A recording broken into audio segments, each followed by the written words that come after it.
ცოდვით დაცემის შემდეგ, რატომ მიმართავს ღმერთი მხოლოდ ადამს? ადამ, სადა ხარ? საინტერესო შეკითხვაა და ჭკვიანი ადამიანის დასმული შეკითხვაა, მადლობა მინდა გადავუხადო მე ამ ადამიანს. ნახეთ ჩემო კარგო.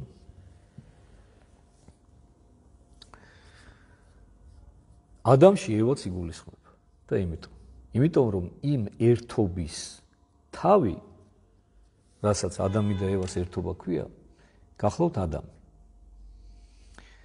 აი სწორედ აქაც გასმულია ხაზი სწორედ იმაზე, რასაც დღევანდელი ფემინისტები სამწუხაროდ ვერ ეგუებიან და რაღაც ეს გენდერული თანასწორობის მომხრეები, რომ უპირატესობა ენიჭება მამაკაცს, როგორც ამ ორგანიზმის თავს, როგორც პასუხისმგებელს ამ ორგანიზმის სიცოცხლეზე და არჩევანზე.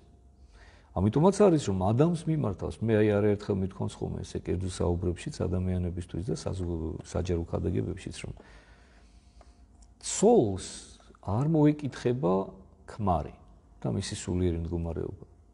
მაგრამ ქმარს მოეკითხება მისი ცოლი და მისი სულიერი მდგომარეობა, იმიტომ რომ კიდევ ერთხელ ვამბობ, ამ ერთობის თავი არის მამაკაცი და ამას ძალიან კარგად აყალიბებს პავლე მოციქული ეფესელთა მიმართ ეპისტოლეში, რომელიც ჩვენ განვარტეთ და მე შემიძლია მიგითითოთ თქვენ. შეგიძლიათ მოიძიოთ ჩვენი ქადაგებების გვერდზე დევს ეს ქადაგება, როდესაც მე ვისაუბრე, განგებ პავლე მოციქულის ეფესელთა მიმართ ეპისტოლის სწორედ ამ ნაწილზე, რომელიც იკითხება ქორწინების საიდუმლოს დროს. როდესაც მე აღვნიშნე, რომ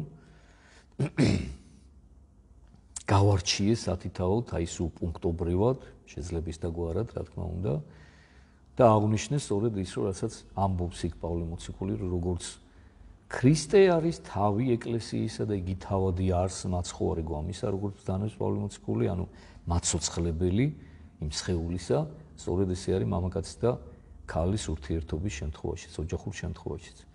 ამიტომაც იმდენად რამდენადაც პასუხისმგებელი აი იმ ქმედებებზე სწორედ ადამია, ამიტომაც ადამს ეძახის უფალი და ადამს ეკითხება, რომ ადამ სადა ხარ?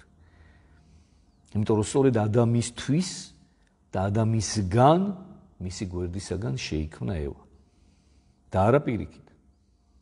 ამიტომ პასუხს სთხოვს ღმერთი ადამს და არა ევას.